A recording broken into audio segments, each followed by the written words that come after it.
Hey everybody, how's it going? We're here doing the lessons of A Course in Miracles, and today we are doing lesson number 185. 185. Congratulations if you're still chugging along. All right, today's lesson is, I want the peace of God. To say these words is nothing, but to mean these words is everything.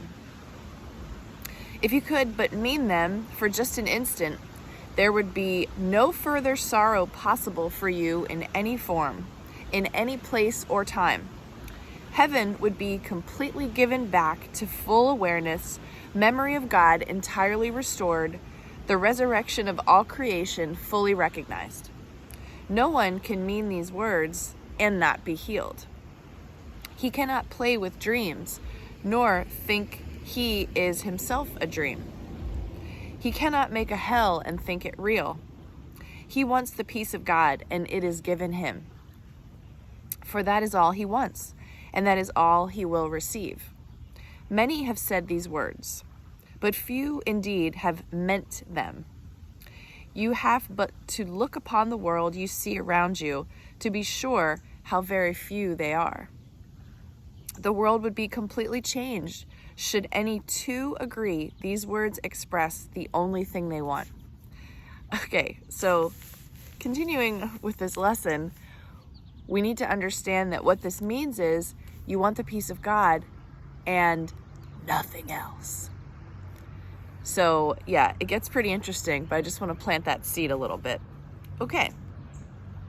Two minds with one intent become so strong that what they will becomes the will of God. For minds can only join in truth. In dreams, no two can share the same intent. To each, the hero of the dream is different. The outcome wanted not the same for both. Loser and gainer merely shift about in changing patterns as the ratio of gain to loss and loss to gain takes on a different aspect or another form. Yet compromise alone a dream can bring. Sometimes it takes the form of union, but only the form. The meaning must escape the dream, for compromising is the goal of dreaming. Minds cannot unite in dreams. They merely bargain. And what bargain can give them the peace of God? Illusions come to take his place, and what he means is lost to sleeping minds intent on compromise, each to his gain and to another's loss. So this paragraph kind of confused me a little, but I guess what it's saying is this idea of compromise is about giving in order to gain, and this idea of if you're giving, you're also losing. I don't know. It just seemed like compromise wasn't ideal. That's what I got from that paragraph. To mean you want the peace of God is to renounce all dreams. To mean you want the peace of God is to renounce all dreams. That sounds like, what about my good dreams, Jesus? Like my image of myself, I don't know, on a beach and having all my friends around me, living in community. I mean, that's a dream. Am I supposed to renounce that dream? I mean, the beach just kind of came at first, but definitely living in community with all my friends is a huge dream that I have. For no one means these words who wants illusions, and who therefore seeks the means which bring illusions. So I think that's about creating illusions if you're wanting something other than the peace of God. He has looked on them and found them wanting. Now he seeks to go beyond them, recognizing that another dream would offer nothing more than all the others. Dreams are one to him, and he has learned their only difference is one form, for one will bring the same despair and misery as do the rest. The mind which means that all it wants is peace must join with other minds, for that is how peace is obtained. Oh, there's an interesting little fact. And when the wish for peace is genuine, the means for finding it is given in a form each mind that seeks for it in honesty can understand. Well, that's good to know. So if more than one of us gets together, means that we want the peace of God, it will be given to us. And the means for the havingness of that will also be provided. Whatever form the lesson takes is planned for him in such a way that he cannot mistake it if his asking is sincere. But if he asks without sincerity, there is no form in which the lesson will meet with acceptance and be truly learned. Let us today devote our practicing to recognizing that we really mean the words we say. We want the peace of God. This is no idle wish. These words do not request another dream to be given us. They do not ask for compromise, nor try to make another bargain in the hope that there may be one that can succeed where all the rest have failed. To mean these words acknowledges illusions are in vain, requesting the eternal in the place of shifting dreams which seem to change in what they offer but are one in nothingness. Today, devote your practice periods to careful searching your mind to find the dreams you cherish still. Here we go. What do you ask for in your heart? Forget the words you use in making your requests. Consider but what you believe will comfort you and bring you happiness. But be you not dismayed by lingering illusions, for their form is not what matters now. Let not some dreams be more acceptable, reserving shame and secrecy for others. They are one. And being one question should be asked of all of them. Is this what I would have in place of heaven and in place of the peace of God? This is the choice you make. Be not deceived that it is otherwise. No compromise is possible in this. You choose God's peace, or you have asked for dreams. And dreams will come as you requested them. Yet will God's peace come just as certainly and to remain with you forever? It will not be gone with every twist and turning of the road, to reappear unrecognized in forms which shift and change with every step you take.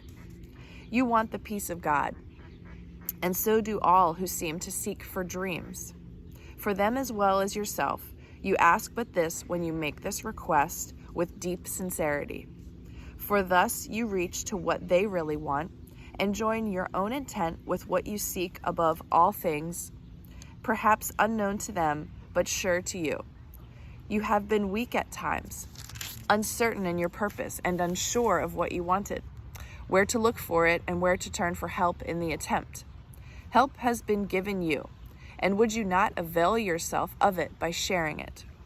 No one who truly seeks the peace of God can fail to find it, for he merely asks that he deceive himself no longer by denying to himself what is God's will. Who can remain unsatisfied who asks for what he has already? Who could be unanswered who requests an answer which is his to give? The peace of God is yours. For you was peace created, given you by its creator and established as his own eternal gift. How can you fail when you but ask for what he wills for you? And how could your request be limited to you alone? No gift of God can be unshared. It is this attribute that sets the gifts of God apart from every dream that ever seemed to take the place of truth. Very interesting. No one can lose, and everyone must gain whenever any gift of God has been requested and received by anyone. Wow. God gives but to unite. To take away is meaningless to him, and when it is as meaningless to you, you can be sure you share one will with him and he with you. And you who will also know you share one will with all your brothers whose intent is yours. It is this one intent we seek today, uniting our desires with the need of every heart, the call of every mind, the hope that lies beyond despair, the love attack would hide, the brotherhood that hate has sought to sever, but which still remains as God created it. With help like this beside us, we can fail today. Can we fail today as we request the peace of God be given us? We sincerely want the peace of God and nothing else. All right, let's see what a year of forgiveness has to say about lesson 185. I want the peace of God.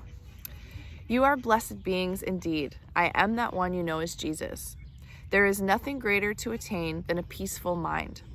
The peace of God is what you all seek in your drinking, gambling, workaholism, and chasing after romantic involvements. You seek something you know you do not have access to right now because you look in the wrong place, outside of you. You seek it in bodies, material things, and prestige, and you will never find it out there. The 1,000 roads the ego mind leads you along never satisfy you. Many of you who come to these lessons understand this.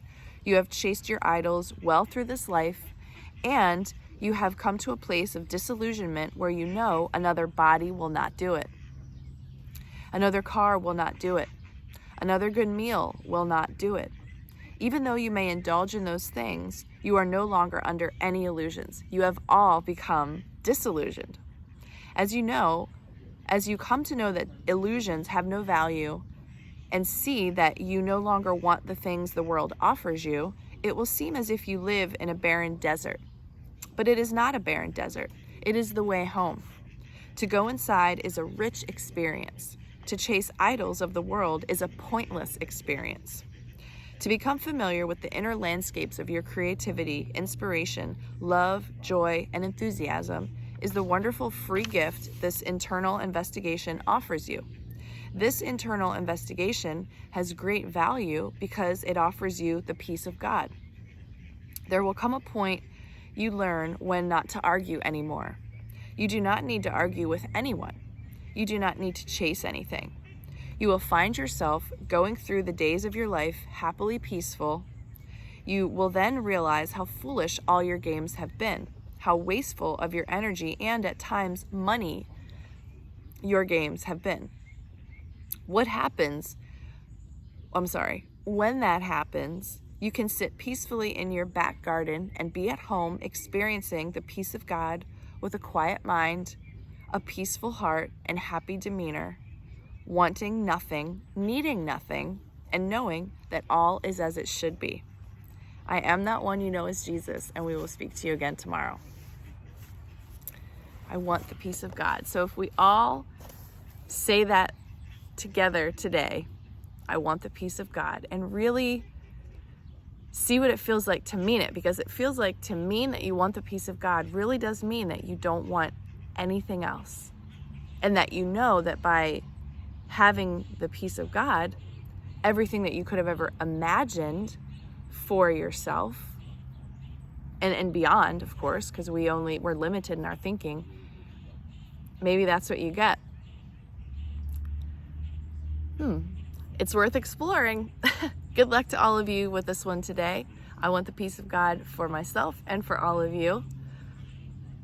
Now take that in. Have a good one. I'll talk to you tomorrow.